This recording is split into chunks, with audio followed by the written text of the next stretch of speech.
Continuing what I started a couple videos back, here's what's new from Jordan Bernt Peterson's Twitter. Nothing as amusing as the milking video, sadly. This time it's more of an emergent trend. Since we're early in the video, I'm not entirely sure what vocab exactly will grab the wrong, let's call it automated attention, so time to bust out my own florid language. At some point, he had embraced the childhood entertainer or nightmare fuel world metaphor for the activities of progressives, particularly those who are supportive of youths figuring themselves out in that way. Somewhere along the lines, he adopted a picture of the recent version of It for that in posts. And he's been posting It a lot. Like, these highlighted ones are all from part of one day. Fool indeed.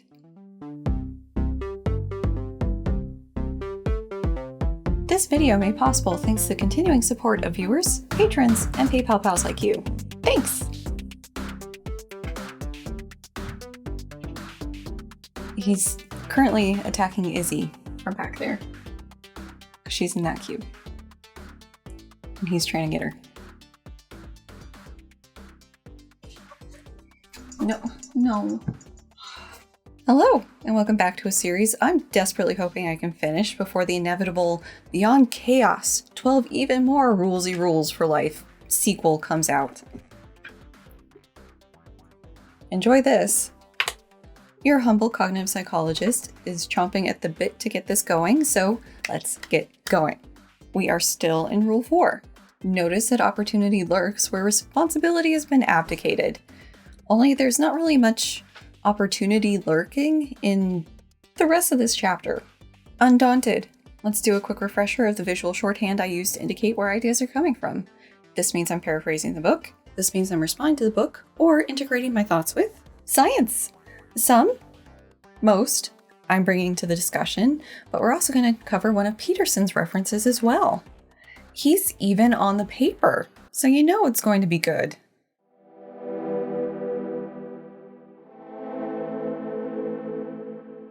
This section's title is asking the question Peterson set up at the end of the last section. Who could you be if you dig to rescue and become your ancestral daddy? We begin this section with Peterson asserting that you have to agree that you have a minimum moral obligation to take care of yourself. Do we, though? It seems weird to bring morality into this. And no, I'm not just getting hung up on words. He proceeds to do it too. Maybe you are just selfishly interested in taking care of yourself. But then the questions arise. What do you mean by care? Which yourself are you talking about? What do you mean do? What do you mean you? What do you mean believe? Sorry, not sorry. That clip is going to be evergreen on this channel. He's starting with the base form of taking care of yourself to assume that it's pure selfishness of uncontaminated self-interest. To him, that means you're free to do anything, which, yeah, I guess would be the implication there. But hold on, wait a minute. Part of you apparently objects to this freewheeling plan because you're only taking care of yourself in the now. And that's short-sighted. I'm gonna hop in here to point out something that happens more and more as we get through this chapter. He talks about the different parts of you. And the one that just happened, it was the pretty colloquial use of the idea, but by the end, it's downright Jungian. He gives an example to illustrate why no YOLOing. You are mad at someone and verbally unleash at them. He didn't get out of the cock-a-doodle car! You experience a release of positive emotions and enthusiasm along with that, as well as a satisfying venting of resentment. Do I? Peterson, knower of your deepest self, seems to think that this is universal, but I can say that at least in one person, it isn't. It takes a lot for me to get to a point of anger where I can lose control of myself and say intentionally hurtful things. A lot. Part of it is the guilt and the physical pain I experience when one of those sorts of comments slips out. Like, I feel pain in my nerves when I say something like that. And no matter how much I apologize and make up for it later and am forgiven for it, there is still that negative thing that I just put out into the world that I didn't have to. And I know that some people, like my husband, can forget and truly move on from these things. But this elephant is haunted by those memories. There is no rush of positive emotion and enthusiasm. It's the exact opposite. And perhaps this difference sits at the heart of why Peterson and I have such drastically different ways of interacting with the world. He's a man who seems to be using tradition and cultural norms to keep a rage beast in check. We talk, we argue, we push, and then it becomes physical, right? Like if we move beyond the boundaries of civil discourse, we know what the next step is. While the anger I experience is contained and introspected upon to figure out what to do with it. Peterson sees a different downside in sharing your angry truth. The problem is that by acting selfishly in the moment, you have disadvantaged future you, and the future is coming for you. That is the curse associated with the human discovery of the future and, with it, the necessity of work. Because to work means to sacrifice the hypothetical delights of the present for the potential improvement of what lies ahead. Once again, we are confronted with how much of a rehashing Beyond Order is of 12 rules, and it's only going to become more noticeable throughout the chapter. The start of this chapter, that was the most relevant to the rule title, notice that opportunity lurks where responsibility has been abdicated, with all the terrible job advice is in the rearview mirror. He's now driving us to the 12 rules neighborhood of pursue what is meaningful, not what is expedient. Before getting to the specific points of overlap, let me remind you how interchangeable work and sacrifice are for him. We've got the hedonistic example of living in the now, but that not being the thing to do because the future pays dividends for sacrificing in the present. The uniqueness of humans in being able to sacrifice pleasure in the present for our future selves. You may notice the shocked squirrel in the background there. Arguably, squirrels are working and sacrificing now to be able to have food in the colder months. Like, they may not have the same conception of the future that we do, but they're sure as shit hoarding resources to use at a later date. He doesn't say it explicitly this time around, but we just got to the idea of the future as a judgmental father. You need to do the things Peterson is saying because Time Daddy is going to punish you if you don't, and it always seems to come back to punishment as a primary motivator with him. There is plenty more of this, and I'll bring it up where it's relevant. He says it's possible you won't be around in 20 years, but it's important that you still plan for that possibility that you are. Here is what the future means. If you are going to take care of yourself, you are already burdened or privileged with a social responsibility. The you for whom you are caring is a community that exists across time.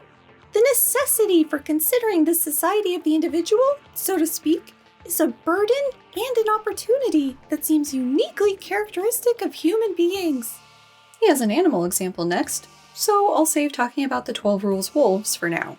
It seems like this temporal solipsistic community is an evolution in how he's trying to convey this idea. That sacrificing now not only benefits future you, all of the yous, but your external community as well. That this is the way to find meaning in your life. Oh, by the way, this chapter that seemed like it was going to be on finding opportunities is actually just going to be about finding meaning in life. Again, we're just in the setup for it. He says animals don't think of the future in the same way as humans. Consider the zebra. While on safari, as you go, you may notice that the zebras are hanging out with the lions, lazing around them. Peterson calls this thoughtless of the zebras to do.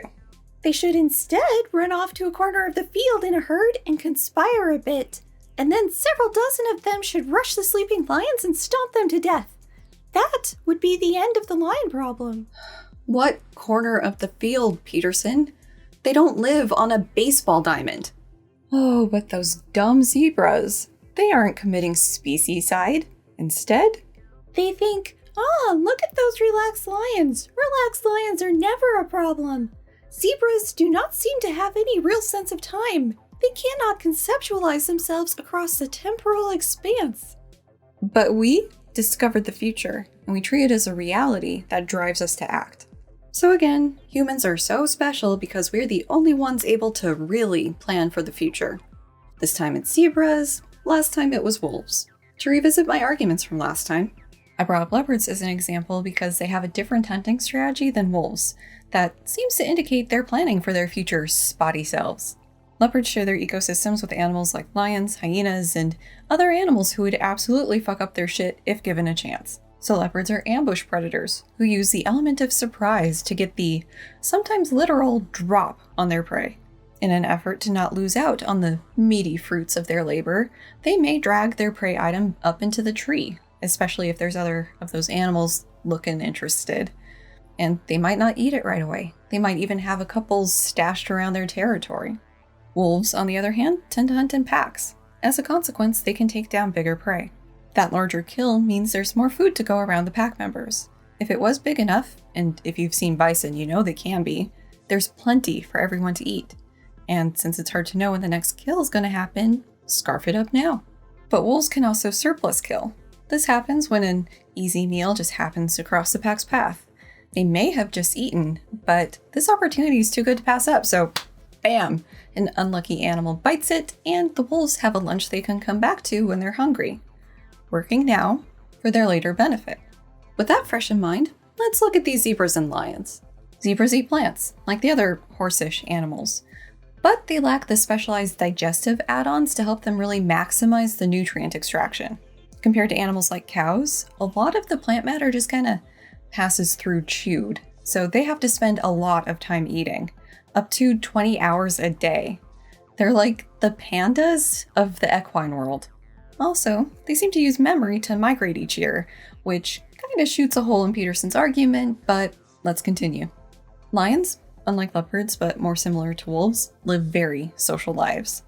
Solo hunts are far less successful than group hunts, as lions need to get the prey down before they have a chance to run away, and that's easier to do when you've got a posse to spring a trap, or at night when your prey can't see the trap being set up as well. Lions spend a lot of time sleeping. They're cats. And yeah, relaxing lions probably aren't a problem for zebras, but it's not like they're just relaxing too. They're having to keep an eye out for lions who aren't relaxing, hyenas, crocodiles, angry hippos, or anything else that could pose a threat. And also just eating, constantly. I feel like we have to play through Peterson's lion solution for just how idiotic it is. Zebras are built for munching plants and running. And yeah, similar to horses or donkeys, they have a nasty kick. But they aren't built for rushing animals and stomping them to death. I mean, of the animals near lions, elephants stand the best chance of the stomping part, and even then only threaten that when they have to. So we've got a zeal of zealous zebras following Peterson's advice, rushing a group of sleeping lions. That isn't going to be quiet, and unless the zebras manage to slip a sedative into the drinking hole, the lions are going to wake up and defend themselves. So that is a problem for the zebras. But hey, maybe these lions are particularly weak or something, and they found themselves stomped to death.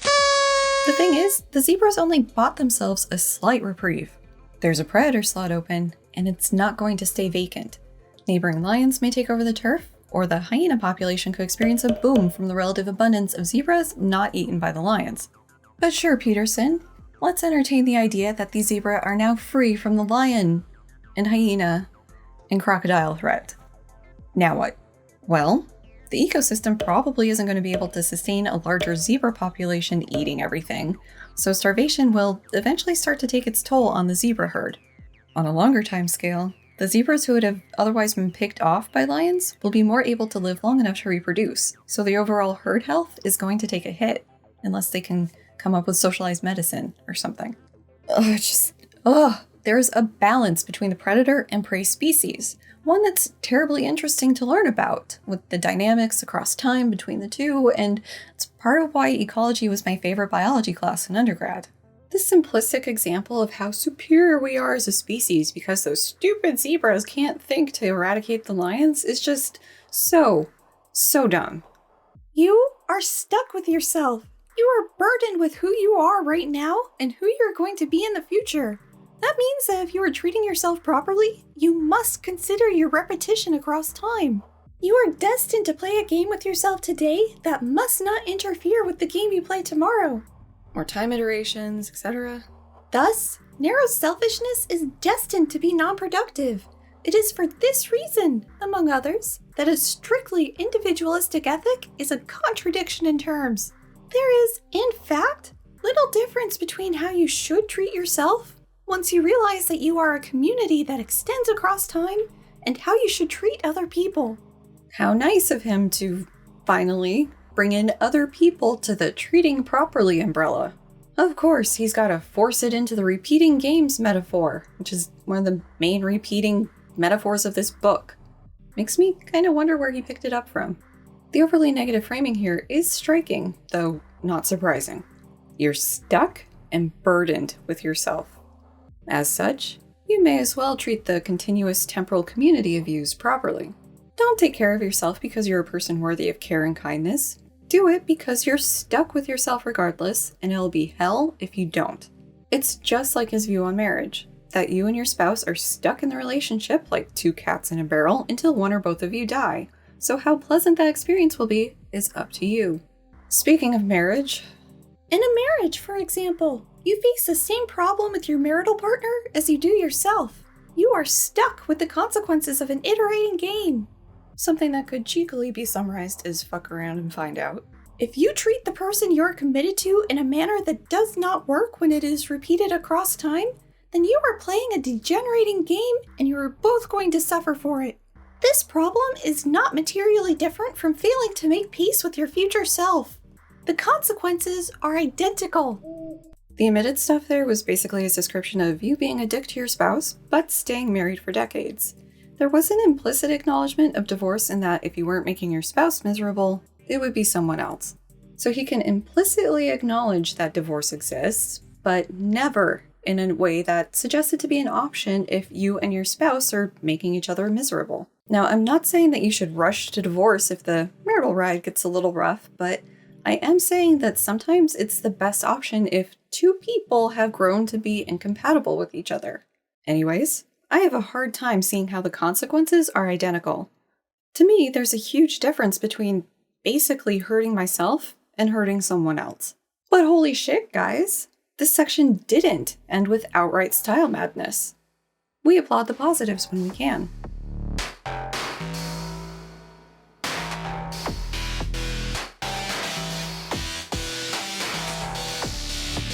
Peterson uncontroversially observes that people want to be happy, himself included, but warns against pursuing happiness.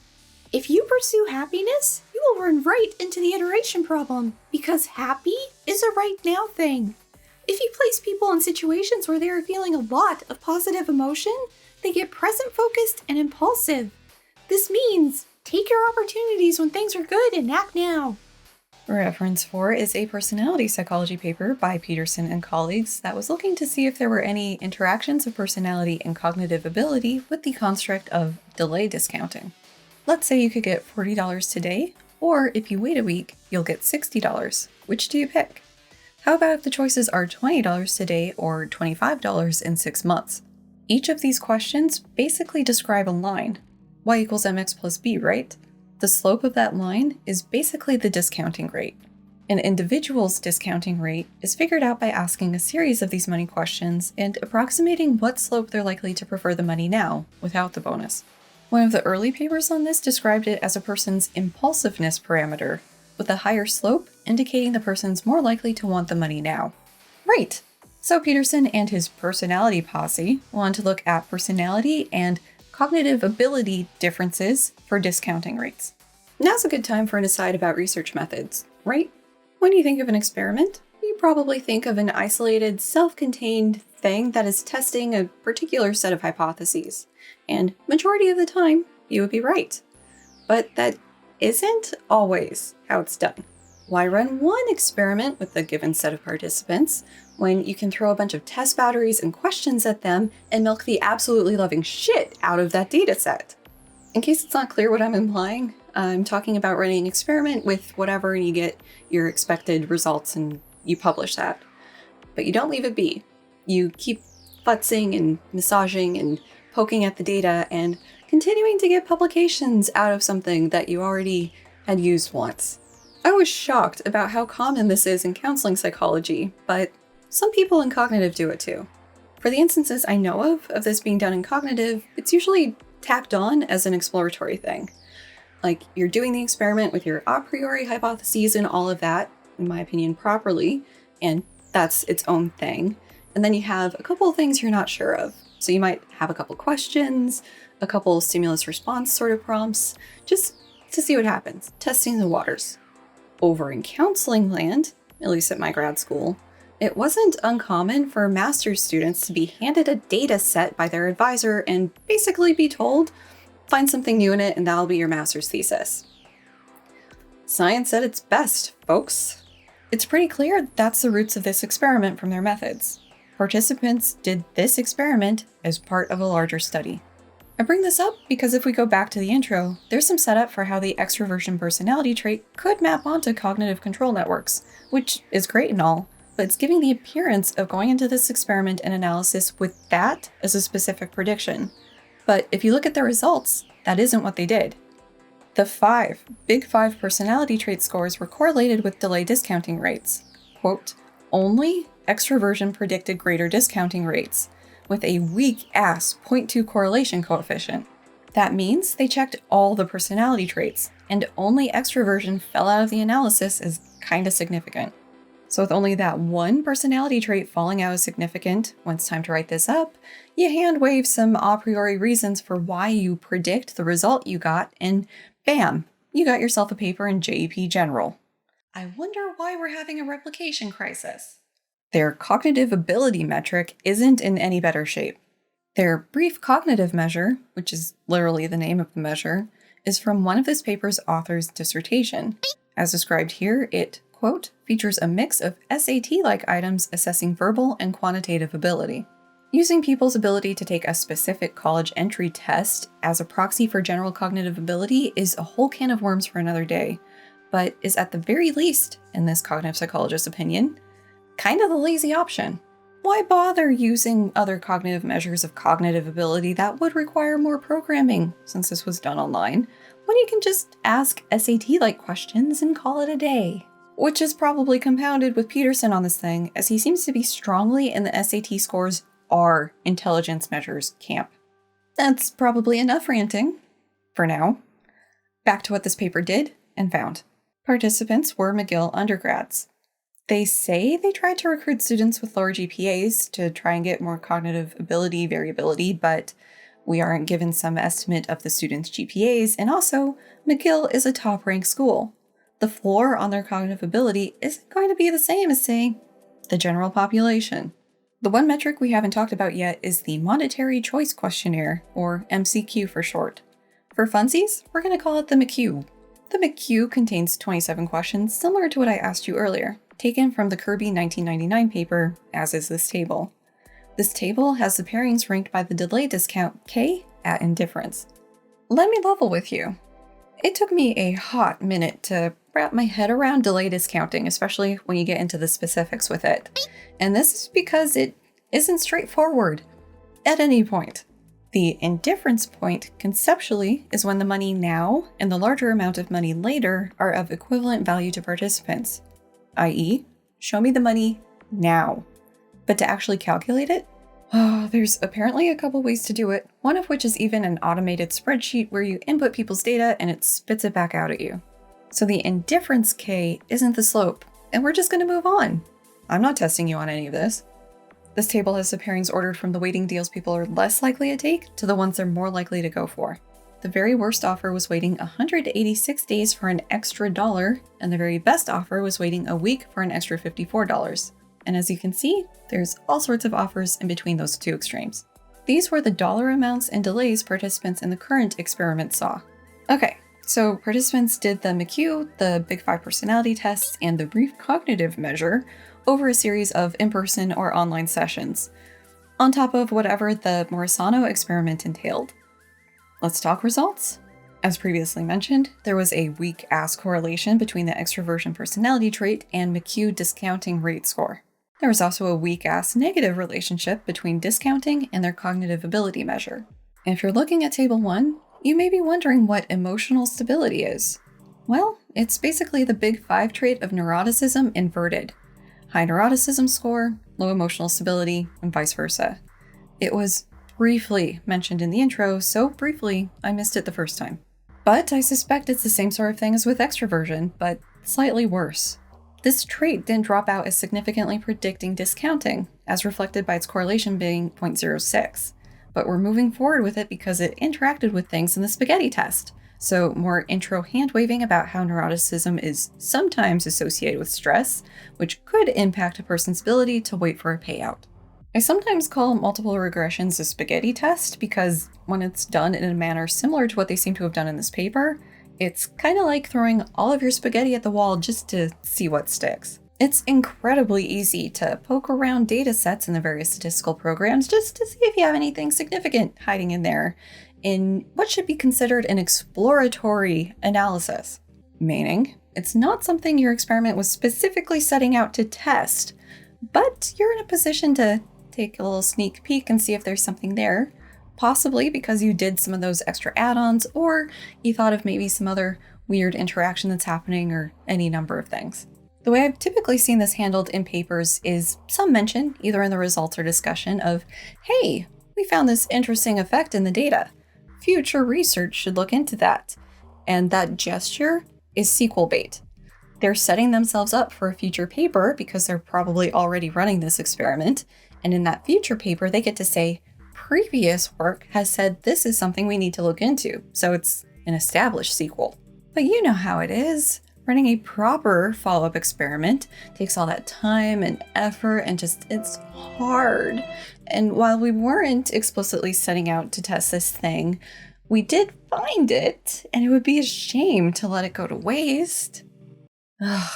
Anyway, regression time. They went with the multiple regression route, and the basic idea is seeing how much variability in one variable, in this case the McQ scores, the other variables can explain. This is done as a series of regressions, where you check if adding an extra variable is buying you significantly more explanatory power. And this is from the second semester of grad stats, so don't worry if it isn't totally making sense for you.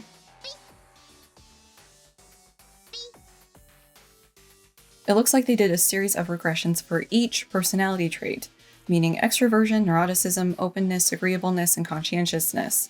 In each, the McQ score variability was being predicted by the mean-centered trait score, basic cognitive score, plus the interaction term. And it doesn't look like they did any alpha correction for multiple tests. Starting with the extroversion trait, the overall correlation was significant. The main effects of extroversion and basic cognitive ability added a significant 7% predictive power, and the interaction between those two variables, an extra 4%, also significant. Moving on to neuroticism/emotional stability, the overall correlation was also significant. Since emotion stability wasn't correlated with the McQ score on its own, it seems that cognitive ability is doing some lifting here. The main effects of cognitive ability and emotional stability added a whopping 50%, and the interaction 10%. They don't write it out, but it's reasonable to infer that the other personality traits didn't have anything significant fall out, so they're just going to be brushed under the rug and never mentioned again, and also not receive any sort of setup in the intro. To probe what's going on in the significant results, they looked at the simple effects, meaning you get regression coefficients for points at 1 standard deviation below the mean itself, and 1 standard deviation above the mean for the different variables. For whatever reason that's been lost to time for me, and not readily jumping out at me in my textbook, these are significance tested with t-tests. Note that the plots only show the data for the above and below mean categories, but not the mean itself. Don't know why. Although I think I have a guess looking at the correlations and everything. To formally introduce these plots, we are looking at the regressions of McQ scores, or discounting rate, on the personality traits at 2 levels of cognitive ability scores. The discounting rates are log transformed because, as shown in the Kirby 99 table, the k-values are all stupid tiny and would be harder to meaningfully interpret and plot. You're also getting to see my notes on the PDF, as previously mentioned. The discounting rate stuff was not intuitive to me at all. For extroversion, they say the slope, or effect, decreased linearly as basic cognitive scores increased. But if you look at the line of stats in text, you can see they only had significant effect in the below cognitive mean group. The others were non-significant. So their description of the effect is kind of overstating their results. If only one part of the interaction is significant, you need to be very careful in how you talk about the patterns observed in that interaction. For something like this, I'm more used to the language along the lines of, the interaction seems to have been driven by the lower cognitive ability group differences. For emotional stability, remember the inverse of the big five's neuroticism, they say they had a similar pattern, with slopes decreasing as basic cognitive ability test scores increased. But again, only one of the 3 points has a statistically significant result.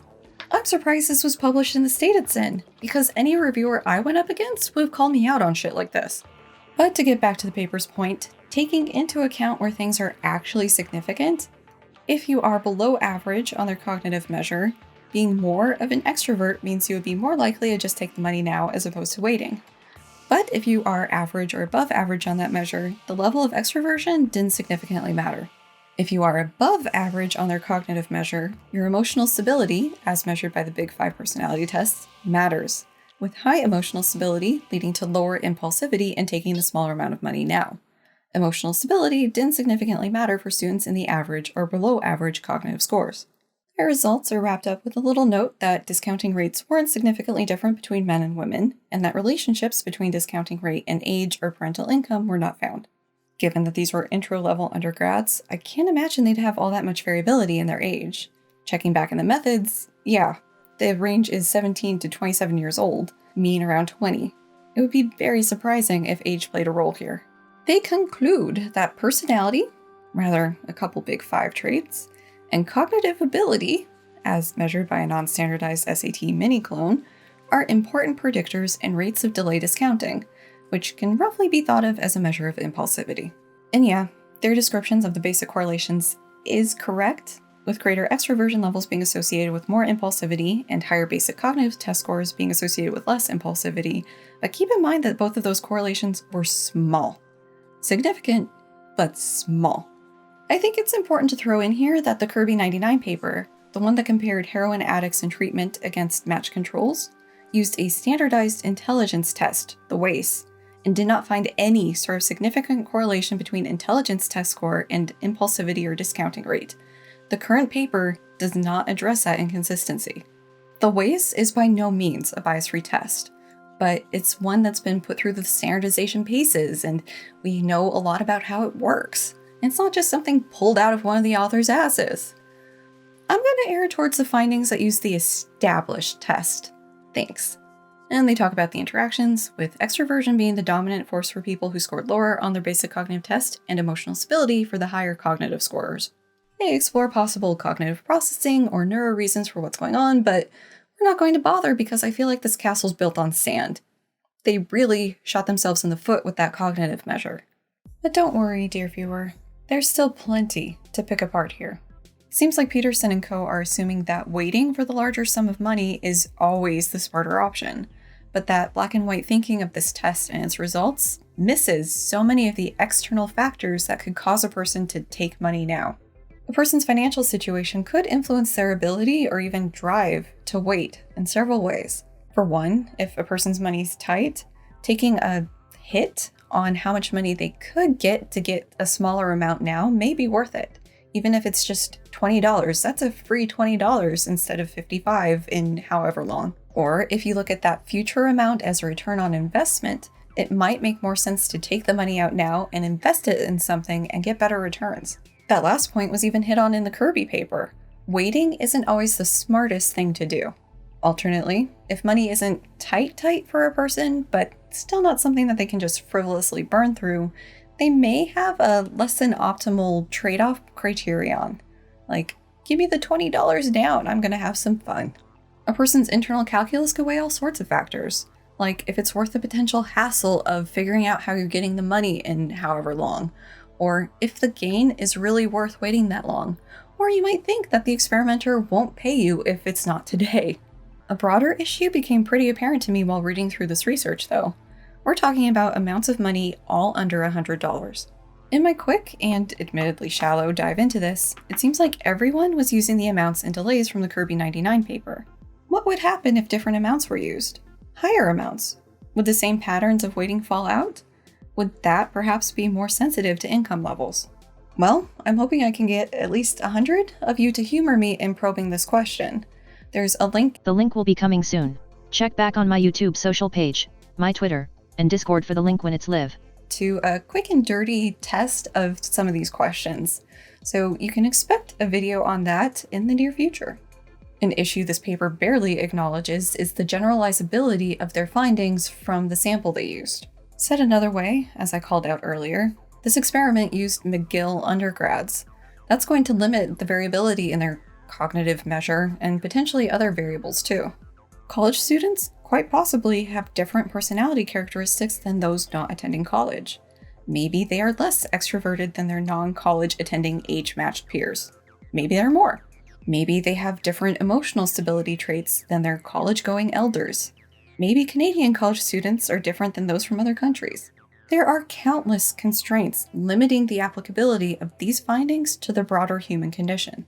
We like to think we're relatively safe and cognitive, since we're dealing with the more basic, fundamental cognitive processes, but realistically, when things like perception can show cultural differences, until something has shown to be replicable in a wide variety of groups, it's hard to know just how much you can generalize from a college student sample. Now, with all of that said, let's finally get back to Peterson's use of this reference in context. This paper was cited in support of people getting, quote, present-focused and impulsive when, quote, feeling a lot of positive emotion. Really?